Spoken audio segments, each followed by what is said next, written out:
Hello, I'm Chris Bailey, president of Lower Columbia College.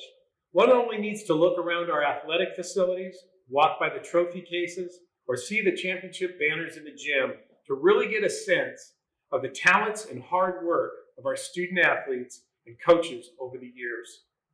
I would like to recognize the LCC head coaches. Our coaching staff is committed to developing student athletes to their full potential. They model persistence and determination and are deeply committed to the values that promote athletic excellence game after game, season after season.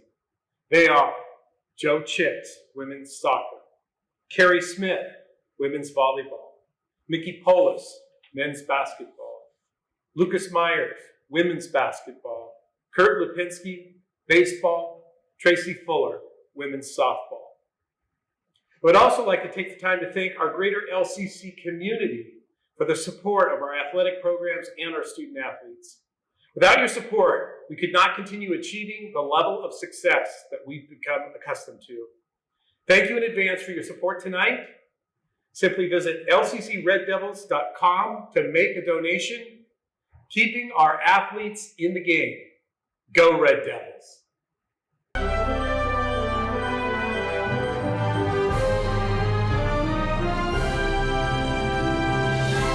Well, welcome back to our Hall of Fame video here in 2022, as we've got another Red Devil Hall of Famer with us, and we've got the man they call Reno, Steve Sweet, with us now.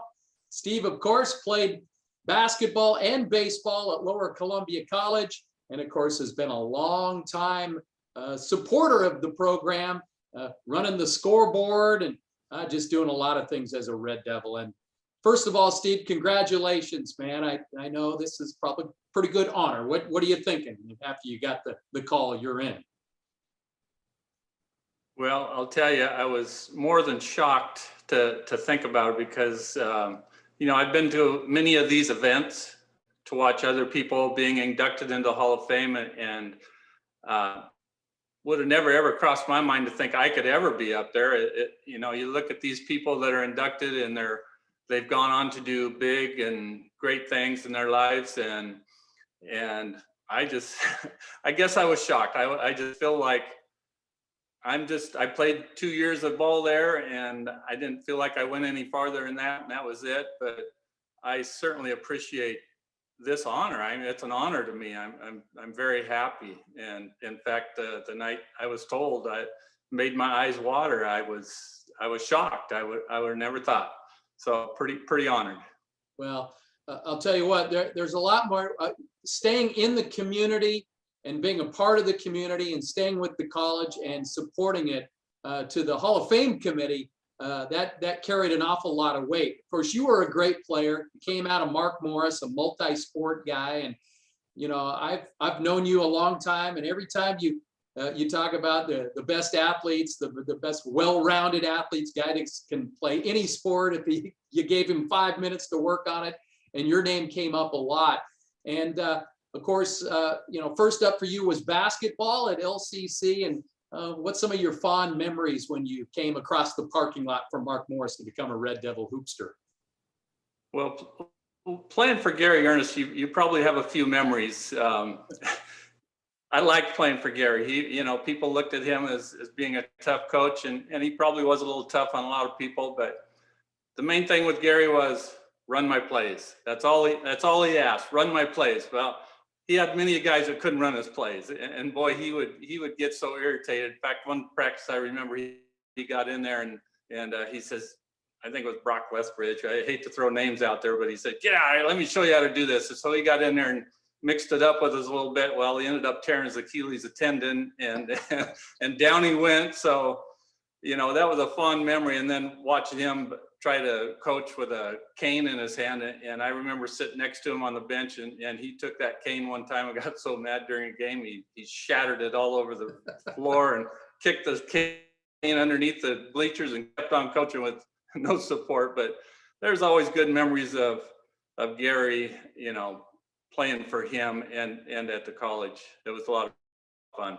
Yeah. Who was one of your most notable basketball teammates in your time at LCC? Oh boy, I had some great teammates.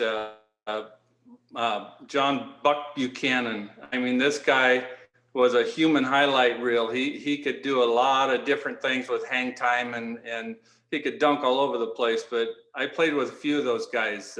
Francis Williams, of course, you know, through the radios and stuff that he does now. Yeah, I played with a lot of good, talented guys. That was a lot of fun. Well, not only basketball, but then you took on another pretty interesting coach in the baseball world at LCC. Talk a little bit about your time on the diamond. Yeah, my first year, my freshman year, played for, I don't know if we need to bring up names, but it's probably one of those asterisks that the college will put by on that 1 year, because he only coached 1 year. Maybe not the best hire, but you know, he was just one of those type guys. Boy, we had some good players, you know, playing with the likes of Buddy Black. I'd say he was pretty good. Not bad. Not bad. Yeah, not bad. But anyway, that was just one of those years. And then Carnahan came in, and he was fantastic. In my sophomore year, he was awesome to play for. Yeah, well, you referred to Roger Clark, and one thing about Roger is a lot of times, you know, he got stuck in traffic, and really your now fellow Hall of Fame member and your brother, Rick Sweet, did a lot of coaching in that fall, didn't he? There were times when Rick would get it. He'd come back in the winter time, in the fall, and help Roger out. And Roger probably needed that help. And there was, I'll never forget this, when Rick was out working guys on delayed steals, and Roger Clark's going, "What is that?" He's never heard of a delayed steal, you know. And so, yeah, if Rick wasn't there, who knows where we would have been, or, you know. But yeah, Rick was a big help for him. What was Rick's reaction when you told him that you're going in the Hall of Fame? I think well, obviously I'm pretty excited about this and pretty honored, but he was really, really happy, and just, he's already got it on his calendar to come back for this event, if it's still on for February 2nd, but he's planning on coming back. He had it booked right away, and was very excited for me. That's awesome. I love it. Well, although you didn't go on to play sports, you know, at the next level, you did make the decision to become a great community member. And I'm telling you what, if you are a UPS driver as long as you were, that's a physically demanding job. People don't know that. And just the amount of joy you bring when you're the UPS guy who shows up with all those packages. I know you were able to really connect with the community a lot just on your routes over the years, right? Well, there were many days I couldn't get my routes done because I knew too many people in this town, and they all knew I was a UPS driver, and if they saw me out work and they wanted to stop and talk, you know, that kind of took away from the hustle that we had to put out day in and day out to get that job done. But yeah, I'm pretty proud to drive that UPS truck for 39 years. I don't know what else I would have done, actually, so I'm pretty happy. Yeah, you did a great job there. And a lot of times you had to scramble in order to get back to the gym to do the scoreboard at LCC. So you not only played, but you've seen a lot of basketball with the Red Devils over the years. How did running the scoreboard come about? You know, it came about because Tim Mackin used to do it. Your legendary Hall of Fame softball coach. Right. And of course, I sat and would visit with him while he was doing it. And he was turned around talking to people more than he was running the scoreboard, you know, and I don't know, it always kept me intrigued to do that, just because it got me involved in the game. I got to interact with referees because I used to referee high school basketball, so I got to know a lot of referees.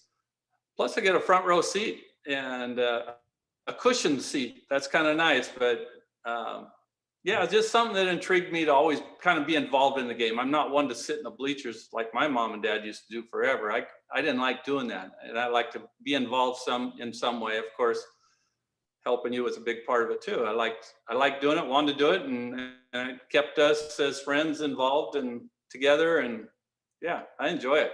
Hey, it's been much appreciated, and you're right on it. There's been a couple of times where you are so right on the clock that I'm going, Reno, let that run out a little bit. Well, yeah, but you've done a great job on that. And then also with your wife, Deb, you guys are great supporters of the program through the Sweet Spot. So I know you guys have given a lot of Sweet Spot product to the kids at halftime and such. And, you know, I know that's kind of nice to be involved too, isn't it? Anything for the kids is awesome. And with the store that we have with Sweet Spot, the kids love it, appreciate it. I've handed out a few gift cards just here and there to some of the kids just out of nowhere. And, you know, they appreciate it, and we're glad to do it. Well, that's awesome. Well, just kind of a general comment about what Lower Columbia College has meant to you in your life. Well, let me say, without it, I don't know what else I would be doing, actually. You know, besides the job that I had, of course, I refereed, but to be involved in the college, not just me, my wife, she was on the board there for a while. It's just fun to watch these kids that you know for a long time go through the junior highs and then the high school and then come on over to the college to play. It's so nice to watch these kids and get to know them and meet new ones. There's a lot of them out there. Really enjoyed it. Well, one person that I know is really proud is your mother, Leona, because she's had 3 of the greatest Red Devils come through of all time. There's Rick, of course, there's yourself, and of course, Tracy. She might be the best athlete of all of them to come through here. Just so good. I'm sure Leona's pretty proud, isn't she? She's pretty proud. She is, and she's as shocked as I was, I guess, to hear that I'm going into the Hall of Fame. And yeah, you're right. Tracy probably was the best athlete of the family overall. She's, of course, growing up with 3 older brothers, she had to be pretty tough, and we toughened her up, I think, a little bit. But I am very proud to have my name on that board in this Hall of Fame. Not only with my brother, but all the names that have gone through the college. Man, there's some big names that have gone through there with a lot of memories and backgrounds and stuff. I really appreciate this. All right. Well, they call him Reno. Steve Sweet, it's my honor to bestow to you the latest inductee into the Lower Columbia College Athletics Hall of Fame. Thank you so much, Steve. Thank you. Appreciate it.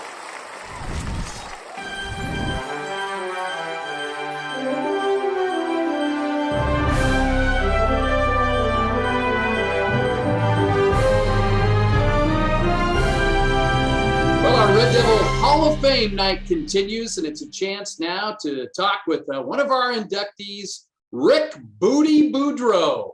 Rick, it's great to see you again. Congratulations on getting into the Hall of Fame. Thank you very much. Well, I know you've got some great memories and great times over all the years of not only driving the bus, but keeping score and being with so many great coaches over the years. What are you thinking after they got a hold of you and said that you were going into the Hall? Probably it's about time.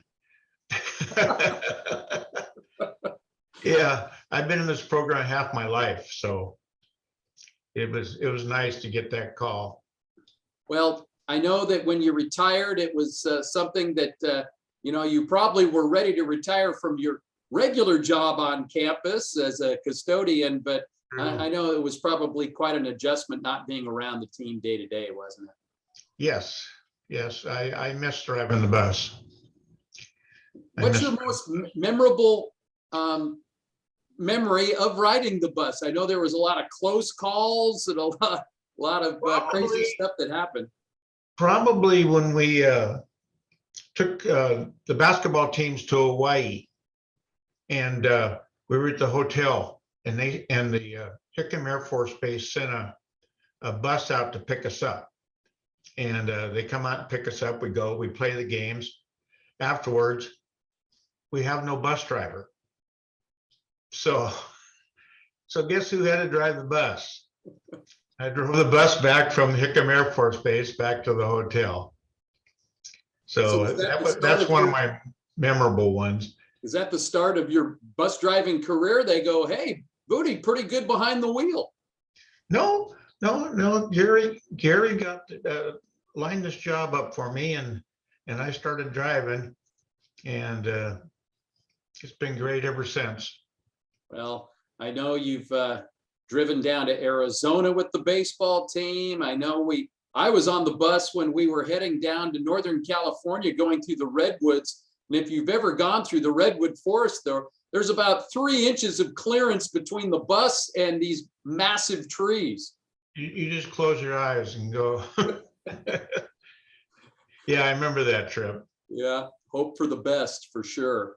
Well, also as the scorekeeper, to be able to do that for such great coaches like Gary Earnest and Mike Polis and Jimmy Roffler, boy, those are 3 characters and great coaches. What are some of the memories with that? Oh, probably. I think one year we had an 18 tournament, and Gary comes into the gym and he says, "I'm not feeling good. You're going to have to run this tournament." I go, "What? I have to run this tournament?" So I added that to my resume. I ran a tournament. Yeah, tournament director, scorekeeper. Yeah, I recall, Booty, there'd be times where you'd be scorekeeping because not a lot of visiting teams would actually send a scorekeeper with them. Was there ever a time where you were able to get a number of fouls changed or anything like that just because you were there? No, can't do that. Can't change anything. No, I just mean where you've made it. You go to the referee and go, "Wait a minute, now I got it for only 3 fouls, not 4 fouls or anything." Well, I'm like sure we've had a few instances of that. Yeah. Yeah, it was. I can't remember the details, but I'm sure we have. Yeah. Well, some great people that you've worked with, and we miss Carol Carlson every day. Yes, you And betcha. I know you guys have a lot of great memories. Just speak towards your now fellow Hall of Famer, Carol Carlson. Yes, yes. She was a one of a kind. So I had a great time working with her. Yeah. And Gary. And Gary, and of course, Jimmy Ray. Jimmy. You guys spent a lot of time together too. Oh, yeah. Kick those shoes off over in Yakima. I also wanted to ask you a little bit about Harold May, because Harold was, of course, the guy in the gym there all the time. What's your best memory of Harold? Harold, no nonsense guy. And believe it or not, he was related to me. Really? Cousins married his daughter. That's right. So that's one of my memories of Harold. Yeah, what a great character Harold was. And then, of course, Spoons, Frank Hampton. Spoons. Nobody's seen Spoons. Yeah. Don't know where he's at. I would like to get a hold of Spoons. Of course, he was the longtime guy that shot the video at LCC, and when you guys were on the road, everybody would always ask, "Where's Spoons at? Is he going to play the spoons in the tavern later tonight?" Yes, he would be. He would. After they've smelled my chili down the way. We used to make chili. Yeah, that was interesting. Yeah, you and Spoons would always make chili in your hotel room. I'm sure the housekeeping people loved that a lot, but you could always know where your room was because you could smell the chili down the hallway. Right. Gary loved it because he got rid of his cold. Yeah. Booty's special chili for sure. Booty, I'd like to ask you, who is your not necessarily greatest LCC player that you ever watched, but who was maybe one of your favorites? One of my favorites, probably John Lcc. And that with that long hair, and he was probably one of my favorite guys. Yeah. Him and Larry Phelps. Oh, good old Phelpsy from El Waco and the coast there. I better add Rick Ames too. He'll get mad. Yeah, got to give Rick Ames his credit for sure.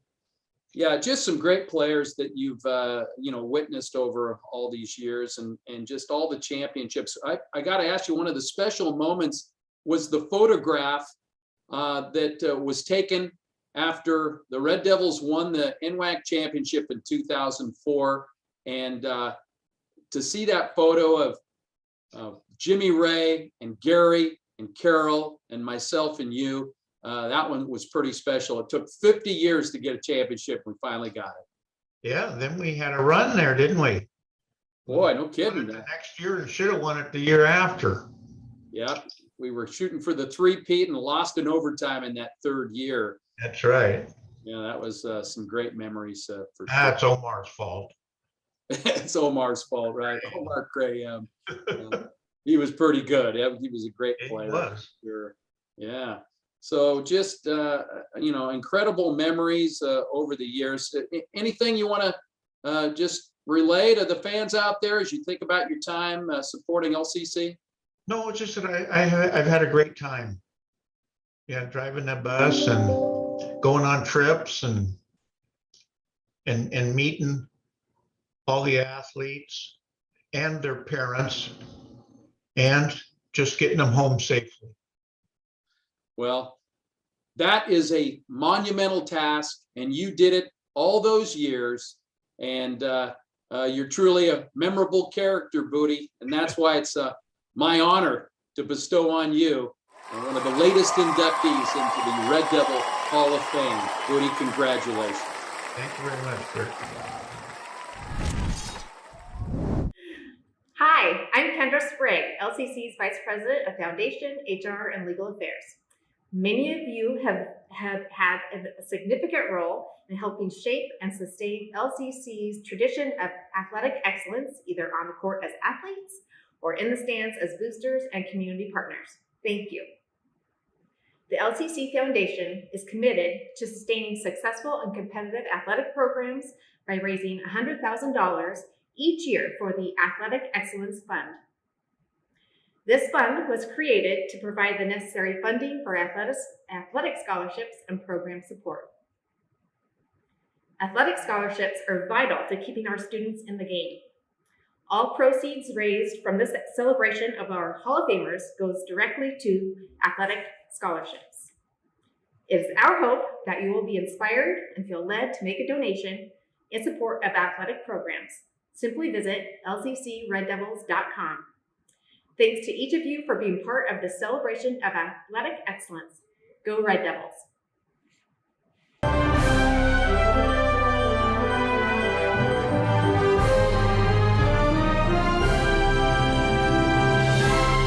Well, we continue on with our LCC Red Devil Hall of Fame inductee interviews, and boy, it's great to check in with this guy, Rob Cauley, former Red Devil great baseball player. And first of all, Rob, congratulations, man. I know this is, I'm guessing I should say that this is a big honor for you. Oh, absolutely. I really appreciate it. It's pretty, yeah, I'm kind of speechless about it. I couldn't be more grateful.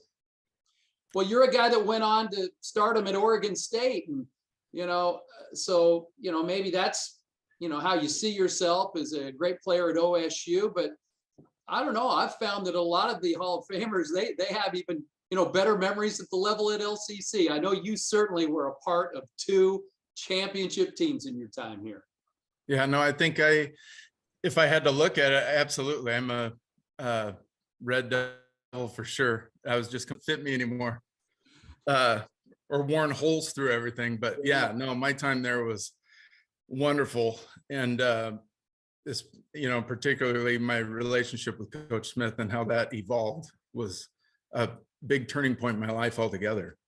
Yeah, well, Coach Smith showed up at LCC in 1995, and he took a bunch of local kids and some talented guys, and they won the title in his first year. And then you came on board the next year, and you won back-to-back 3 in a row. And what was it? Him winning that championship that first year that really got you going towards LCC, or were you already thinking that making the short trip from up north was not going to be a big deal? It was actually an interesting way that I ended up going there. I was initially planning on going to a 4-year, but I found out literally the week I was graduating that one of my science credits didn't apply anymore. And without going into detail about my high school counselor at a small town like Tenino, he wasn't really doing his job the way he should have. And so I had 2 years where I could have taken another science credit, didn't know any better, that mine didn't apply anymore. And so I actually had to abort any opportunity to go to a 4-year right out of the chute. And I had to turn to a 2-year. And hopefully, or thankfully, my connection with Jeff Johnson, who's Lower Columbia Right. alum, he put me in contact with Coach Smith, and it kind of went from there. It really wasn't until I got to Lower Columbia, and once I started talking to Coach Johnson about how, the mystique around the whole program, not just the baseball program, but LCC athletics altogether, which is why I say I'm more than honored, because there are a lot of good athletes, men and women, in all kinds of different sports. So coming from that school. So I didn't really know much about, I did know they won a championship, and that was intriguing too. But it's funny because when you look back on things like that, there was a short time where I was really upset about having to go to a 2-year, but then from that point on in my life, I've thought, thank God I had to go to a 2-year. Yeah. And, I guess we thank that counselor for messing that up. Right. Because I'm guessing you weren't being recruited at Oregon State out of Tenino. And Nope. boy, what you did here at Lower Columbia certainly got you down to Corvallis for sure. Yeah, no, when you're from Tenino, you usually have to repeat that a couple of times to people in your first meeting. The guys on the team going, you're from where? Yeah. Well, Yeah. You were a Beaver in high school, and you became a Beaver in college, and in between you were a Red Devil. And boy, Yeah. what a couple of years you guys had. And not only were you guys first in '96 a great team, but boy, what a bunch of personalities you had on that ball club, man. Yeah. I mean, and led by you guys could rake. I mean, there's no doubt about it. What are your thoughts about that '96 club, your freshman year? Oh, it was a blast. Yeah, there's a lot of characters on that team. And I just remember it was fun, and it was fast. It seemed like that year flew by, and I learned a lot. And I just remember the guys, when I went down there, took me in, and were really, it was really easy to get into that team and to be a part of it. And yeah, and then them having already won a championship, and a lot of them being local guys and feeling like their work wasn't done, because it was, I think they felt, even though they were repeat champions, I say they, because I wasn't a part of that first one, that when I got down there, they felt like they still had something to prove, because now it was more, the local guys were more prominent that year than they were the year before. And you could really see that come out in the play. So it was really fun to be a part of. Yeah, well, I mean, God, I'm looking at the roster right now, and Ryan Rederath, who could hit it into the next county, and Todd Bramble. I mean, good Lord, some of the stuff he was doing, you were raking. I mean, there was some great guys, and a lot of those guys, were also on that '97 team. And, I know there was good pitching, but gosh, the hitting was incredible. Yeah, the pitching, that was kind of been the staple. It seems that Lower Columbia is always a good pitching staff. And so it's kind of how do you hit? And that's not to take anything away from the pitchers. They still got to do their job in order to get that done. And we solid in the pitching area. But yeah, there was a lot of guys that could really hit. And I remember Todd Bramble was my neighbor when I lived down there. And I think he was the first person I asked, and it kind of became the conversation with guys. What are you doing here? Why aren't you at a 4-year? You didn't like, I mean, not that Lower Columbia isn't a fantastic place to play, but it's like, what got you here? Like, how did we all end up on this? I remember Todd seemed like he was ahead of his years as a second baseman. And he had a lot of intricate things to his game that were at another level. It's the first guy I've ever seen stand there at second base, waiting for a throw coming in from the outfield, and literally not even, almost like a receiver trying to pretend they're not getting the ball so the defensive back doesn't put their hands up. Right. Just we had some guys that were really knew how to play the game. Yeah, boy, no kidding. How was the tough love of Kelly Smith? There was never a dull moment with Coach Smith out there, was there? Yeah, I see he's got to take a drink before he thinks Yeah. about this one. What tough love? I don't know what you're talking about. Yeah. I love playing for Coach Smith. I think I've talked before at his reception about our the only other problem we ever had between each other was when I was being platooned. But we had it out after that first year I was there, and I came back, and that second year, my sophomore year, was obviously a magical year statistically, but it was also it was really a point in my life where I kind of knew the direction I was going, and I knew how to, I guess some people would say, that was kind of the turning point in where I kind of grew up. And I knew that I had him in my corner, and that sky was the limit. And we were out to prove something once again, you know. It was really fun. Yeah, Coach Smith's funny. He gets the job and he wins it 3 years in a row. He goes, what's the problem here? Why aren't you winning it every year? Well, of course, he found out that you don't win it every year, but boy, did he win a lot of them. And of course, he's a member of our Hall of Fame as well. And I know you're proud to be a part of that group with him. And I'm sure Coach Smith called the newly named coach down at Oregon State, Pat Casey, and pretty much told him, well, here's the one guy I think that can play for you. There's probably a bunch that could, but maybe here's the guy that you need. And boy, you got down to Oregon State, and I think you were ready for it at that level, weren't you?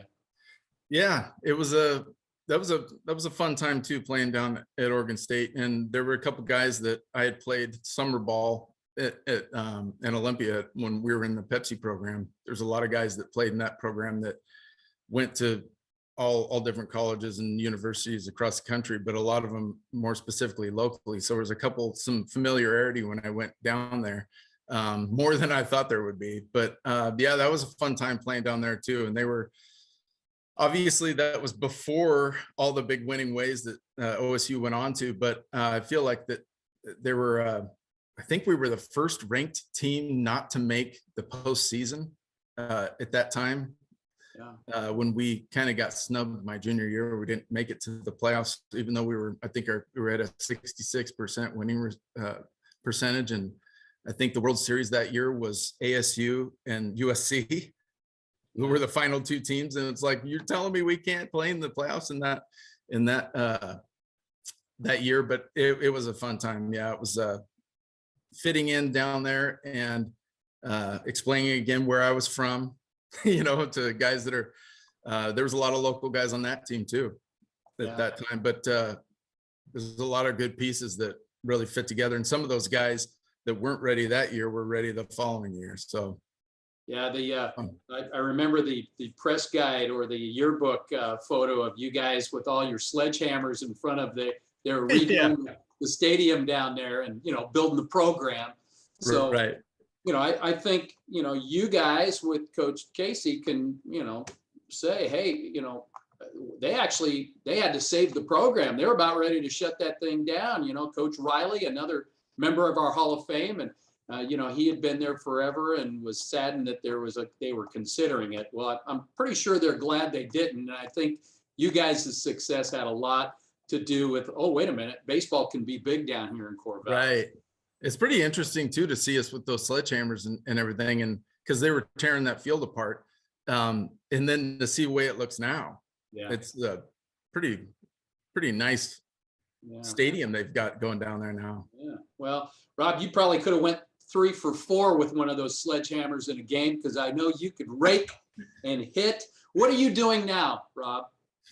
I work for the Department of Corrections in Washington, and I supervise a team that does risk assessments. And so we used to work at the headquarters building, and now we work in our bonus rooms at home. All right. Such a different world now, but yeah, that's what I've been doing. Married, kids? Yeah, wife and 2 kids. One's graduated and one just turned 16 yesterday. Daughter, and then my son's 19. Yeah. Good Lord. Thanks I for know. reminding me how old I am. It reminded me how old I am. Daughter turning 16 and going, where am I? Yeah, What happened? yeah. Well, speak a little bit about your brother, because I know you lost your brother, and he was such a big fan of you and the Red Devils. I know he had contacted me a few times, and about, well, how do we get my brother into the Hall of Fame? And I go, well, you don't have to worry about it. It's gonna happen, because Rob, you were such a great player. But just talk about him a little bit, and then I guess we can conclude with just some final thoughts of your time at LCC and how it means to you. I was going to ask, are you trying to make me cry? So I get misty at all these things. No, it's okay. So I have 3 older brothers. There's 4 of us all together. And so my oldest brother, Don, he passed away December 20. And he had been in contact with him. I think he called the NWAC too. I'm not sure, but he's, just that proud brother, so he tried to, I know he reached out to you, and that meant a lot to me. So when I got your call, it was just, it brought all that back. And it was, that's what made it extra special, because my brothers, I've always said that each one of them had a piece of what I ended up being as an athlete.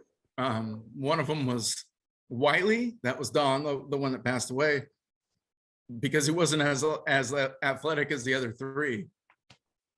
And then just a raw talent brother, and then one who's just an athlete through and through.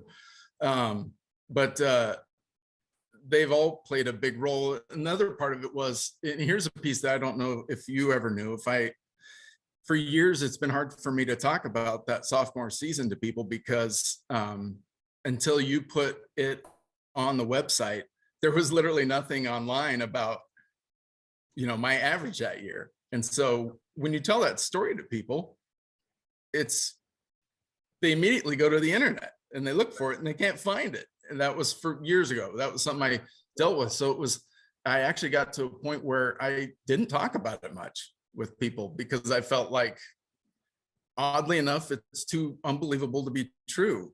But there's more to it that I don't think I've ever shared with you or with Coach Smith, to be honest. But I had predicted that I would do that. All summer the year before, I told my brothers, I told one of them one day, I'm going to hit 500 this year. And he said, and I kind of laughed, and he said, you can do that. And I said, do what? And he goes, hit 500. And I said, yeah, you think so? And he goes, yeah, if you just keep saying that, just keep saying it, like you just said it to me. It doesn't matter if people are laughing at you or what, you just keep saying it, keep believing it. And I was like, all right. I wasn't on board. Oh. And then he called me the following week and said it again and said, you're still going to hit 500, right? And I said, yeah. And so that's an even crazier story to tell. But I feel like this is probably the right time to tell you that, sure. Oddly enough, that's exactly where I landed. And it's just bizarre. So you asked about my brother, I can't help but talk about the other ones too. But it's just for years. So anytime I've ever talked to my kids about the power of the mind and everything, I was, not too long ago, my daughter said, are you going to tell me the 500 story again? It's like, I'm not afraid to tell that story with my kids, because it's like, hey, you put your mind on the internet. There's proof on the internet now. Yeah. So that's awesome. And I can't thank you enough for adding that. Yeah. Well, and what makes it even more special is that you're hitting 500 on a great talented team that won a championship, because there's one thing hitting 500 for a last place team, and it's a soft 500. But let me tell you, that was a productive driving in runs, clutch hits, all the way to the championship. And it's awesome. It really is. And I look forward to seeing you. We're going to have our reception. It's a shame we can't have our big banquet. We're hoping next year we can get back to it, but you're always going to be invited to it as a member of the Hall of Fame. And we hope to see you on Groundhog's Day at the basketball game, and you'll have a chance to, see the new facility and share your stories of being a Red Devil.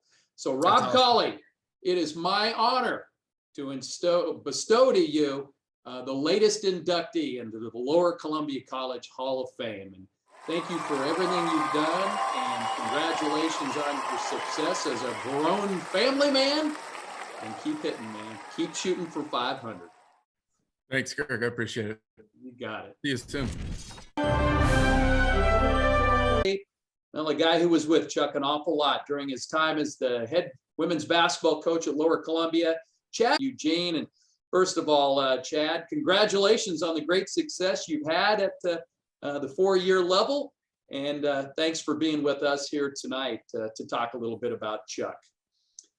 Chuck Byers, when you were hired, Chuck had helped Jason Hosney with being an assistant coach, and boy, you didn't hesitate. An automatic. It only takes you a few minutes to realize the impact that Chuck Byers was having at the time on Lower Columbia and on our women's basketball program specifically.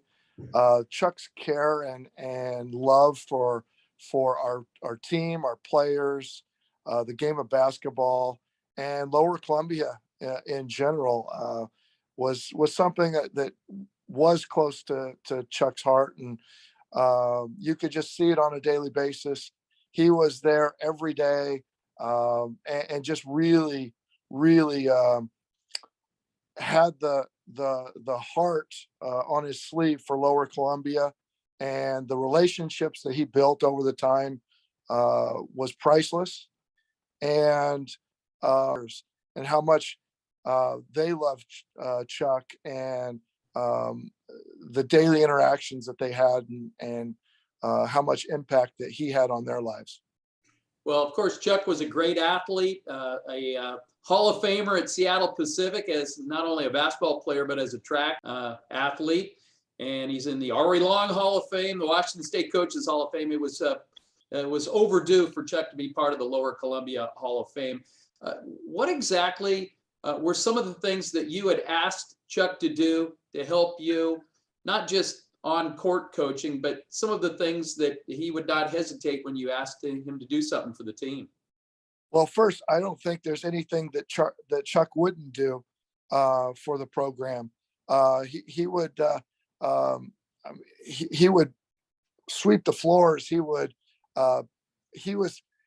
Everybody called him Automatic Charlie because every time he shot it, the ball would go in, underhanded or overhanded. But Automatic Charlie for the amount of rebounds that he would take for our players consistently. First one there, last person to leave. Living where Chuck did, he would come back and just make sure that the doors were locked, that if somebody needed to get in, he would let them in. He was just selfless, consistently selfless. He enjoyed the bus rides to games. I consistently learned something new about Chuck each and every trip that we took, and his demeanor and his approach with our kids was something that rubbed off on me and everybody within our Lower Columbia program. Chad, talk a little bit about when Chuck came to you and said, our record book is not complete. We haven't completed the history here and the archives and some of the stuff that he did regarding that. Well, certainly Chuck's background lends itself to record keeping. I think he is the state of Washington genealogy king. The amount of records and the minute details of genealogy really lends itself to stat keeping, and he had a special place for data, and he really was meticulous in putting together our record books and making sure that they were up to date. And he knew way more than I did, and I was there for 11 years, and Chuck was there for 8 of those with me, but then also previously with Jason, and even before that, he just knew every player that both men and women's that had played basketball at Lower Columbia. And so those details were instrumental in having really up-to-date, real records that stand the test of time. And that's thanks to Chuck Byers. Yeah, great guy for sure. And just finally, when Chuck became ill, I don't think he shared that with many people, did he? He certainly didn't complain, did he? No, I don't think I heard Chuck complain in any year that I was around. It was just not something that was in his DNA. He always persevered. He always found the bright side of things. He always was there to kind of uplift me, uplift our team, uplift anybody in the face of adversity. And while he's going through tremendous adversity himself, you would never have known it. It certainly didn't come out of his mouth.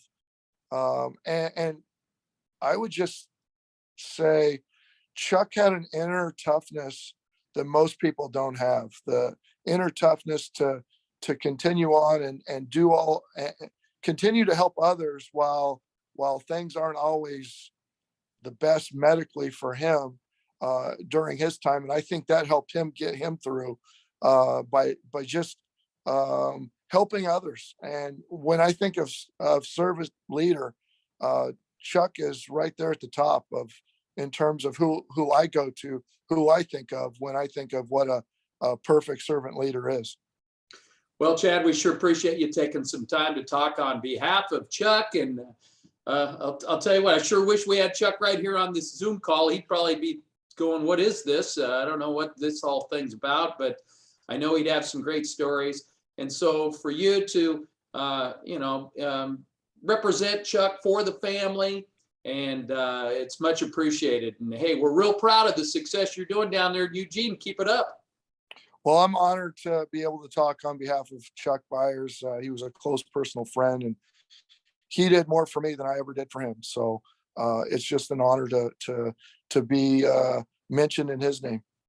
And it's an honor to bestow posthumously the award of Lower Columbia College Athletics Hall of Fame, the automatic charter, Chuck Byers.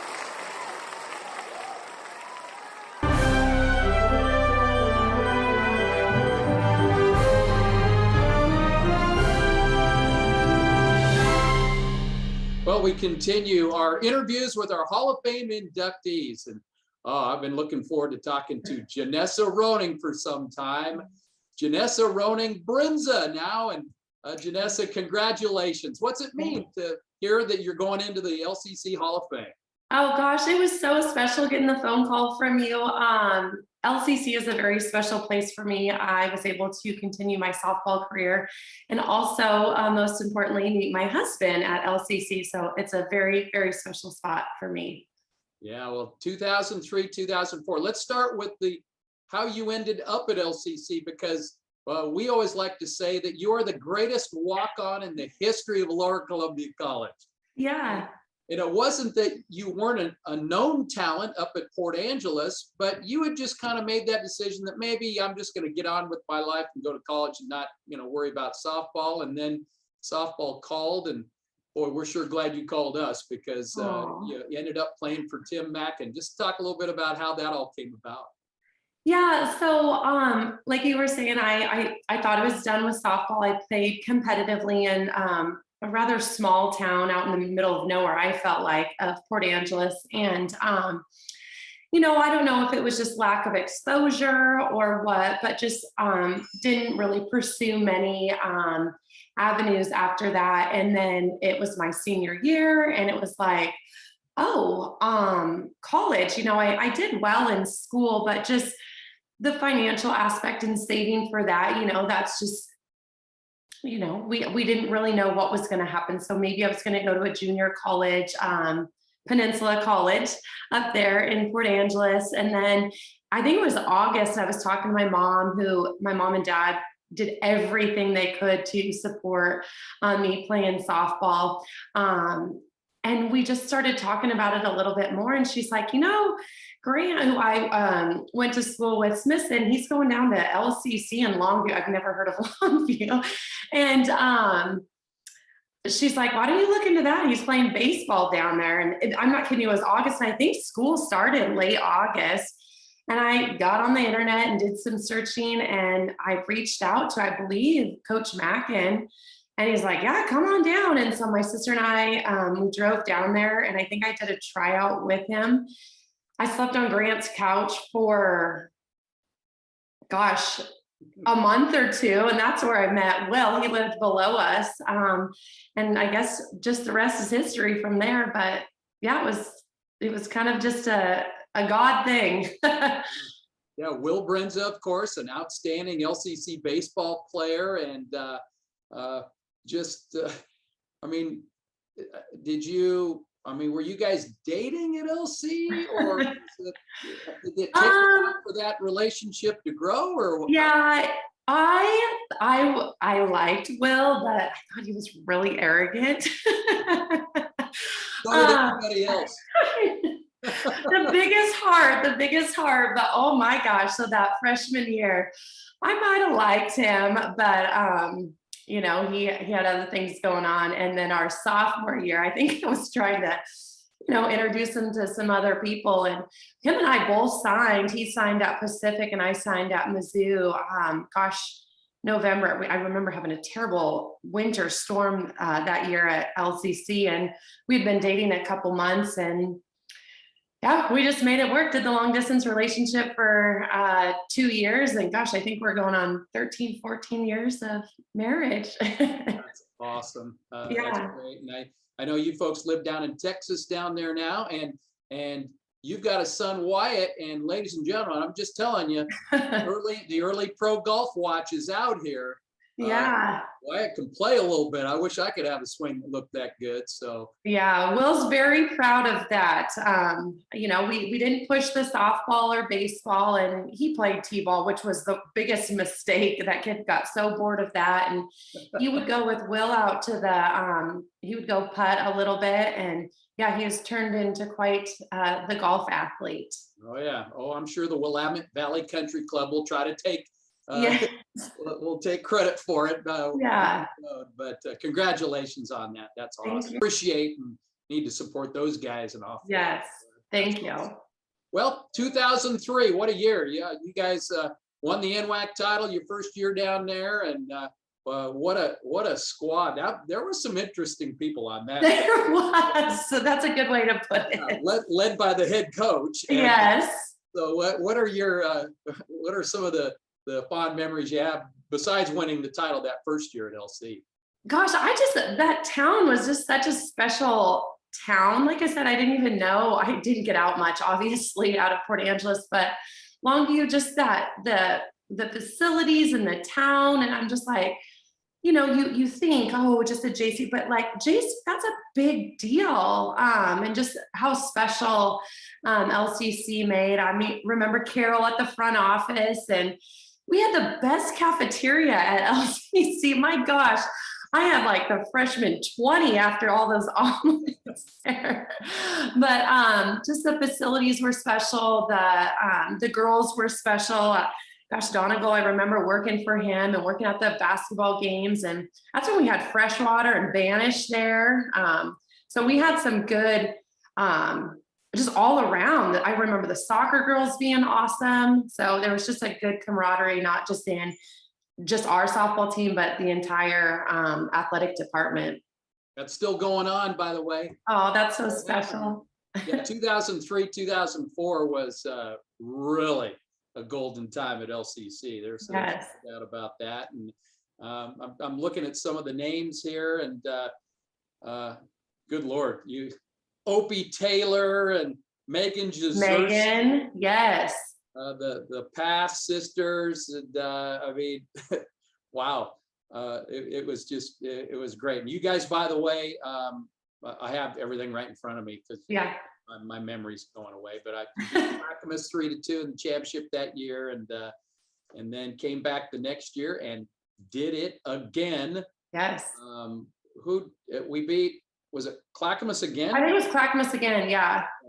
8-7 was the final score on that one. And, again, some of the same players. I know Sarah Withers was a great pitcher for you, and that's, that's Sarah Brown was there. And it's fun because we still, thanks to social media, we're able to still stay in contact. Sarah Brown, she's a fellow CrossFitter. Sarah Withers, she's still up in Washington. Megan, follow her.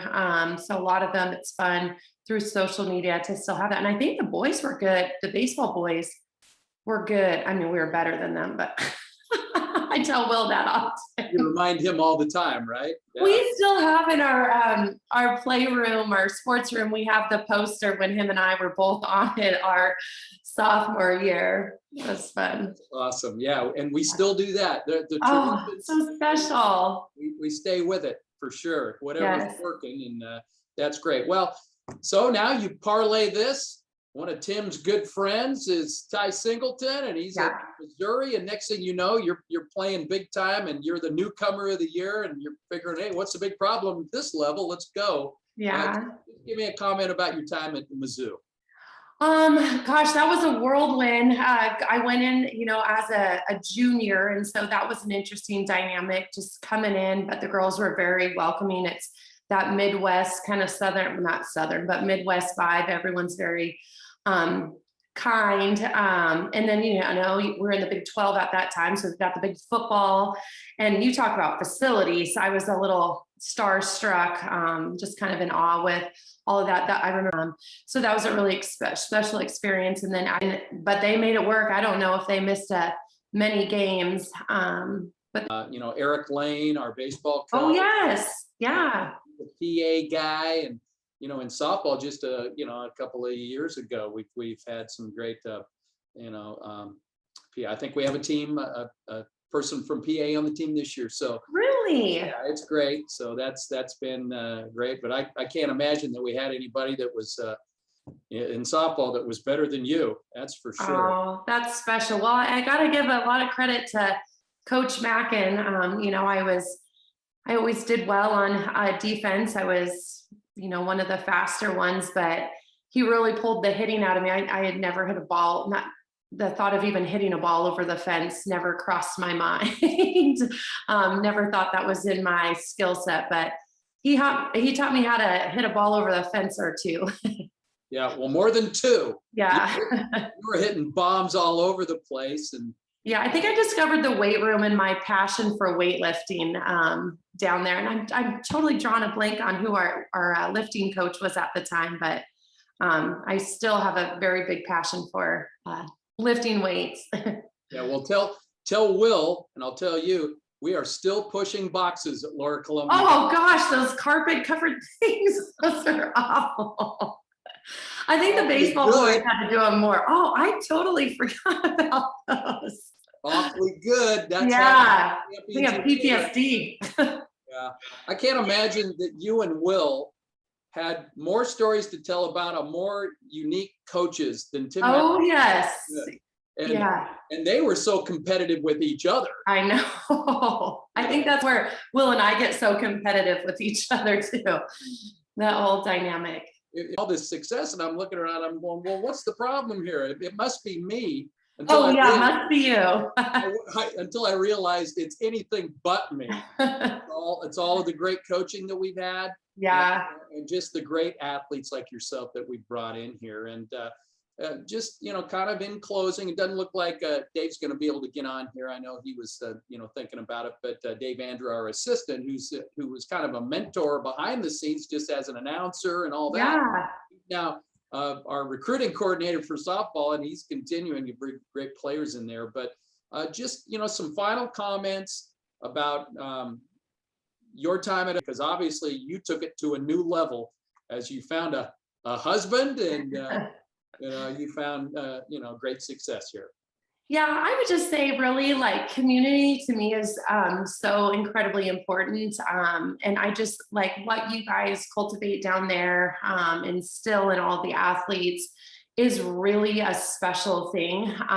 You know, I saw it at that level, and I saw it, you know, at Mizzou is quite a bit bigger, but it was so special. We all got to know each other, and just being able, you know, we tease that Coach Mackin and Coach Smith were competitive against each other, but at the same time, it was like, we had some really good times with all the sports teams, and just even, being in that small of an environment of those classrooms, you know, the students that were there that weren't sports, they would come out and watch us. And so that's just a really unique and special thing to be part of. But yeah, so that's what I would say about our time there. And just All right. it makes me happy. Well, we can recruit anywhere now. So if you happen to run across a great Texas softball player down there, or baseball player or anything, let us know. Okay, now do you guys have a golf team yet? I might have one of those in a few years. Well, we do not right now, but I know I've got probably about 8 years to try to get that done. Yeah, class of 2030, I think Wyatt is. 30? Okay, well, something to work on. I have a sneaking hunch that Wyatt's going to be well over our grade, but Oh. you never know. But I'm just so happy that you've been able to build such a beautiful family. Oh, thank you. I'm really proud at this time to announce officially that you are the latest inductee into the Lower Columbia College Athletics Hall of Fame, Janessa Roening. Thank you so much. Thank you so much. All right. All right, bye guys.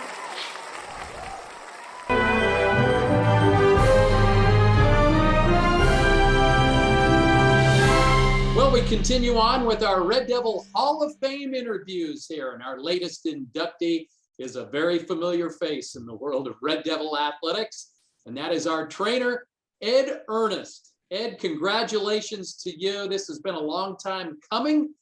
Just what are your initial thoughts when you heard that you're going into the Hall of Fame? Yeah, I'm too young for this to happen. I did look back on what has happened in my life. I remember moving here in 1973, being a ball boy and growing up in the gym, and being involved in LCC athletics for over half of my life. Well, yeah, you grew up in the gym. Of course, your dad, Gary, was the coach for a long time and the athletic director. And of course, you and your brothers, I'm sure, had some good times. What are some of your memories that you had from some of your really early days as being a little rugrat around the gym? Yeah, I remember coming over to the gym and shooting baskets while basketball practice was going on, trying to keep out of the way of the players. And Kelly Goebel was a class friend of mine in his store, and we had a great time just growing up in the gym, and then begging my mom that we could stay after games on school nights and play hoops. And then I remember Dad hired me to be a stat keeper when I was a sophomore and junior in high school. So I was keeping stats on the old carbon papers, and so I got to be involved with athletics department that early age. And then I remember seeing a couple kids I played against in high school end up playing here. That's local kids from Mark Morris came and played here, and so it was nice to see them pick it up and play at the next level. Well, generations of athletes here know you as the trainer. Yeah. Ed, the trainer. But a lot of them don't realize that you were a pretty darn good basketball player at LCC. And what are your top memories you have of playing at LCC here? Yeah, I remember, I had a great time coming to school here because I had already gone to school one year and got some prerequisites out of the way. So when I came to school here, I got to take classes that I like to take. I took auto body, took wood shop, I built Coach Polis, so entertainment center. I painted Dad's van in class. I took electronic music, took fun classes. Then that was my school life. And then playing ball at LCC, I had a great cast behind me, some great players. Robert Key, who was inducted a couple of years ago, was a big part of our success. And I remember losing to Edmonds, who won the championship that year. They were 33 and championship. We lost to them at a half-court buzzer beater. after Robert had just put us ahead in the game. But it just shows you that we had a good enough team to compete with the best teams in the Northwest that year. Boy, for sure. And people may not know that you were also the Phil Pesco Award, I believe it's called. And, you know, I know that's quite an honor because there's a lot of schools in the conference and a lot of other student athletes. Yeah, and it's a great honor to have that. Went to school and I just did my best, and that was expected out of me, out of myself. And I didn't strive to have those accolades, but it was nice to be recognized for the hard effort that I put in for school. Well, speaking of hard effort, when you go on to BYU and have to go through the athletic training department and all the medical classes and things that you have to take here and be an athletic trainer at your school? No, I wanted to originally stay in the Division I level, but after 5 or 6 years at BYU, realizing that you're away from home a lot, you're working 7 days a week, 12 months out of the year. I found a job in Minnesota, and that took me out there, and I was covering one small college and 2 high schools. And I had all my summers off. I took my kids to the games with me. It was a great family environment for my kids to grow up being around me. And then when the kids started to be in junior high, we thought we had to move back to this area. And there were no jobs in athletic training in this area. And I was just going to come back and go to school and try something else. And the day I walked into town, I walked into the orthopedic office, and they said, I think Hill South across the hall is looking for an athletic trainer to cover LCC. And so I went over there, and it's just like I walked into the job, perfect time. And I've been here almost 22 years now. Yeah, well, you've seen a lot as far as the advancement goes. What's the difference between the old just taping ankles and then now all of the technology and everything that you have to do, and just dealing with the athletes, the difference of the athletes from back in the day to today? Well, it's nice the communication we had, the communication with cell phones, and they've been able to text. And I get kids texting me all the times during the day, and the ease of them coming into my clinic in between patients and get evaluation and get a treatment. And then me living so close to campus to be able to meet someone off the bus after they've been on a road trip and had a concussion or suspected broken fingers. And so for me, this is a great opportunity. There's enough athletes that keeps me busy, but not too many athletes that makes it so I'm a 12-month out of a year, 7-day-a-week trainer. Right. Well, hey, 24-hour on call, man. Ed's always there for these athletes, and you know, I know they appreciate it an awful lot. If you could speak to what the Bruce Peterson and Dave and all the guys over the years to be able to put this partnership together with Longview Physical Therapy. Yeah, so Longview Orthopedic Group, there's a group of 7 doctors at the surgical center. They're very involved in the support of LCC athletics, and they have physicals for all the athletes when they come to town. I can go over there anytime I want and text them and send them pictures of anything that I'm questioning that they might need to be an athlete might need to be seen. And then my bosses at Longview Physical Therapy allow me to take time off and travel with the team. They allow me to have athletes come in, and some of the therapists even like to have the athletes come in and talk to them, and they're excited that they get to treat athletes instead of just some of the chronic cases that they get. So it's the clinic is really supportive of this relationship we have here. Boy, there is. That makes it go for sure. Now, for years, you were an assistant under Coach Roffler, and I know that you've kind of ratcheted maybe that back a little bit under Mickey stuff as well. So it's just been kind of cool. You've had a lot of hats in this department over the years.